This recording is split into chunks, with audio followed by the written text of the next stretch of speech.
that's how and where we started. And that's always where I also start when I explain to people, why do we even bother to green our cleaning regime?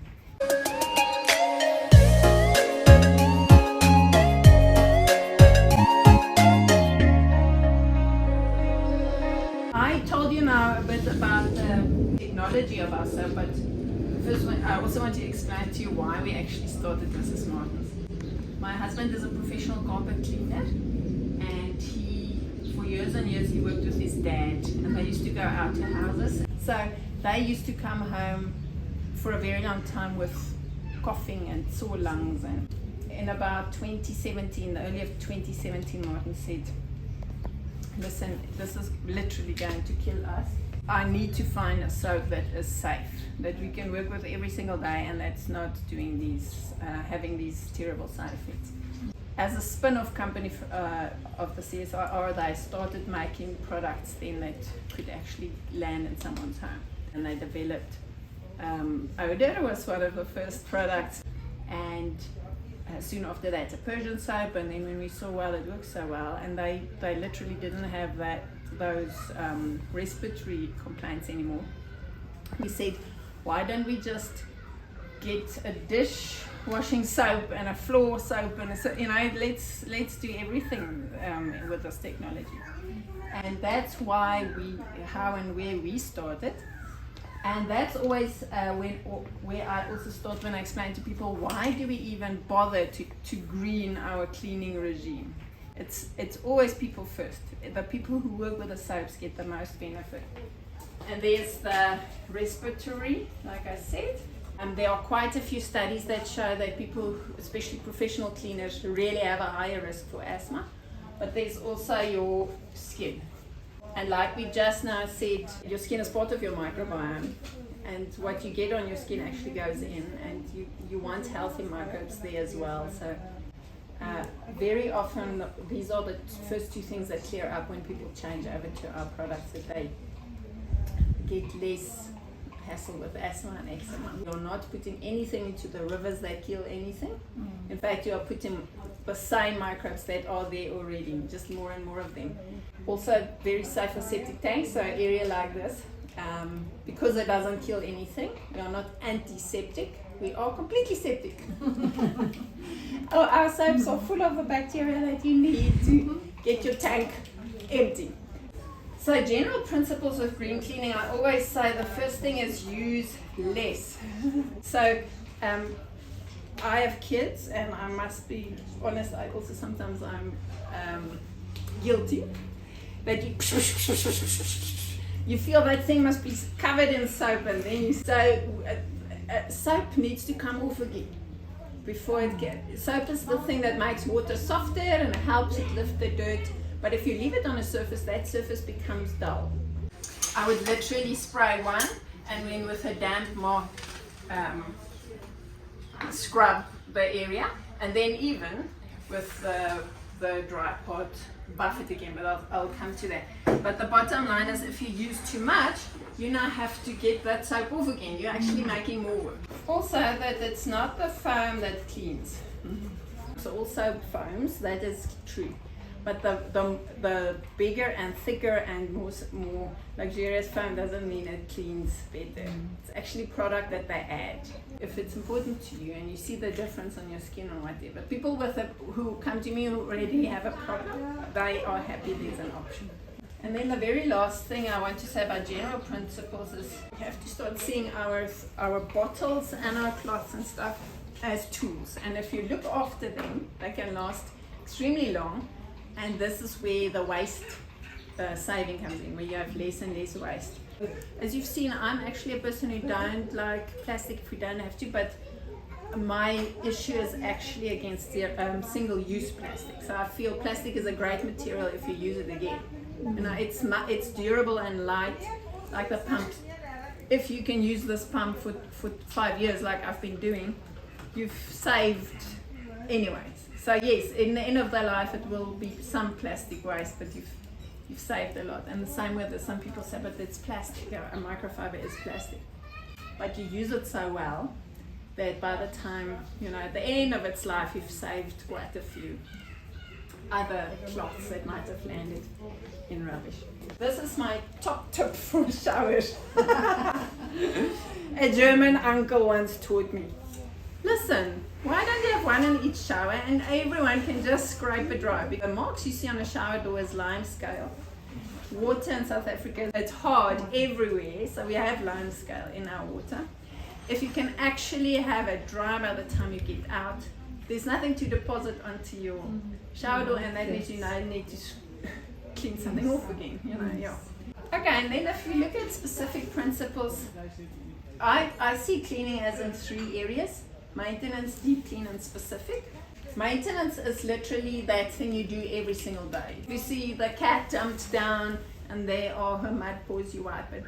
If something fell on the floor, your fridge handle where a sticky hand stuck, whatever. And with that, it is spray and wipe. You don't want to be scrubbing or buffing or anything. You spray something and you wipe. I, at the moment, actually just do it with a damp microfiber. I still feel water is the universal solvent. It cleans everything, and if you put enough elbow grease in, it will work. With deep clean, it is a bit more.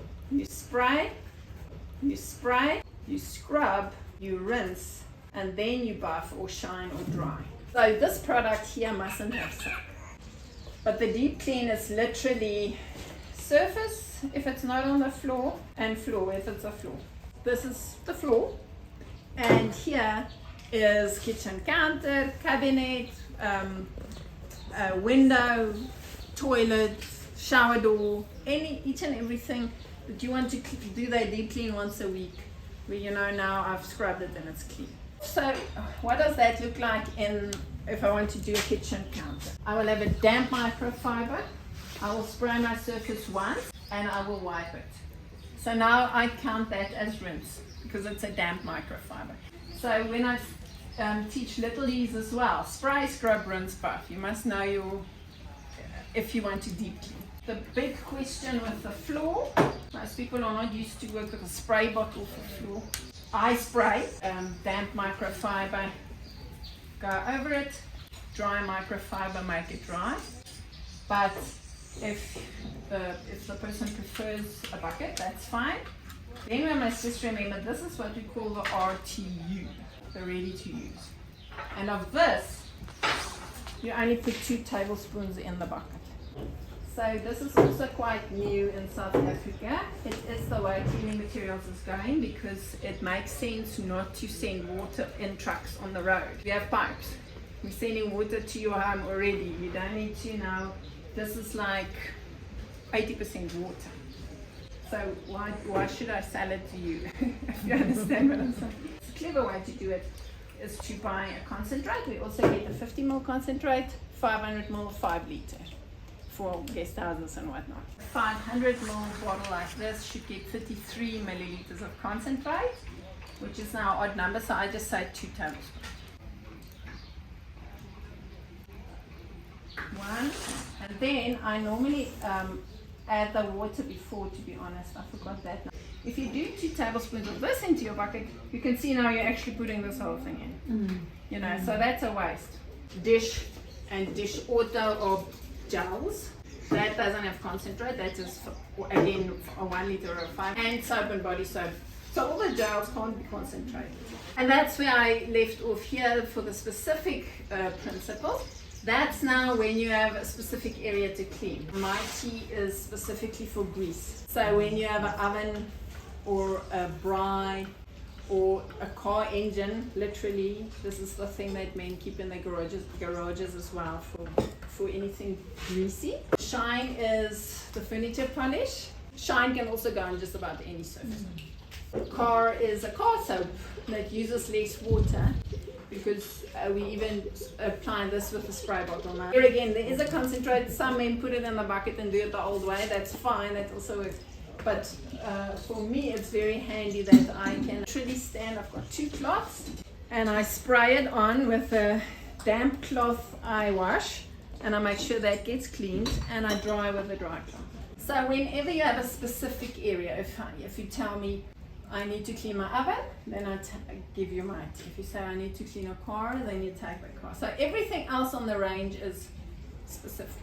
Our laundry. This is one product that actually foams quite well.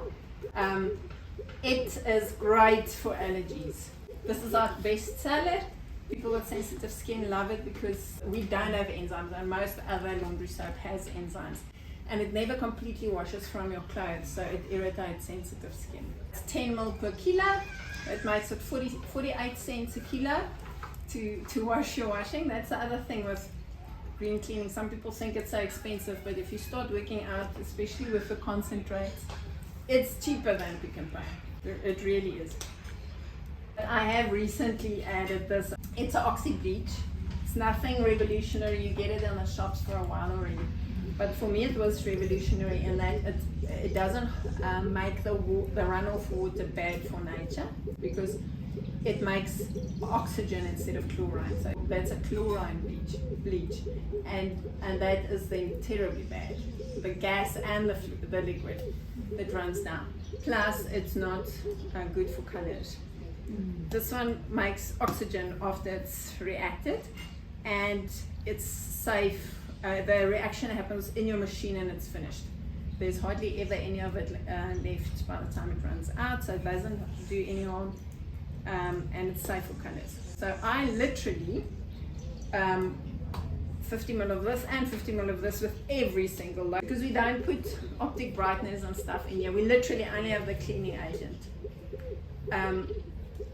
It just, if there are clothes you feel are becoming dull or it's not that bright white anymore, then this is the answer to add. It makes the cutlery and any stainless steel thing really shiny. So I literally, you'll see it's just a powder and it doesn't smell like anything. But there again, my tablespoon one just on the door, when you close it, it falls down, it doesn't matter. I don't know if you've ever seen, some textiles don't come out white, it comes out yellow. And this doesn't do it. So I always say, if you clean by yourself, you want the tips and tricks, because you're saving yourself time. Not that you don't want to save your housekeeper, but one has this idea that, well, you pay her, so it doesn't matter. And